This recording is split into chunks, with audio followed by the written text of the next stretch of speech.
হযরত শাহজালাল আন্তর্জাতিক বিমানবন্দরে দেশে ফেরা যাত্রীদের ব্যাগেজ সেবা দিতে বাস চালু করছে কর্তৃপক্ষ। বুধবার বিমানবন্দর থেকে বিমানবন্দর রেল স্টেশন এবং বাস স্টেশন পর্যন্ত বিআরটিসির দুটি বাস চলাচল করবে বলে জানিয়েছেন civil aviation chairman M Mufidur Rahman. দুপুরে শাহজালাল বিমানবন্দরে যাত্রী সেবার মান উন্নতকরণ বিষয়ে আয়োজিত গণশুনানি অনুষ্ঠানে এই তথ্য জানিয়েছেন তিনি।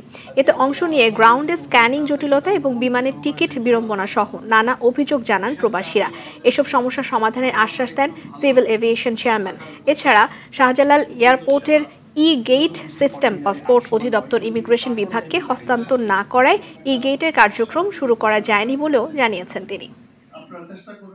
যে এখানে কাজ করতে হলে এই সিভিল এভিয়েশন ফাংশন ইমপ্লিমেন্ট করতে হলে যারা যারা কাজ করবে আমার ডিরেকশন অনুসারে চলবে এবং সবাই কিন্তু একটাই উদ্দেশ্য যে সেবার মানটা উন্নয়ন করা, যেটা আমাদের সরকারের প্রত্যাশা। বিমান চেষ্টা করছে তাদের টিকিট সিস্টেমটা ইমপ্রুভ করার জন্য, এখন অনলাইনে টিকিট কাটানোর ব্যবস্থা হচ্ছে।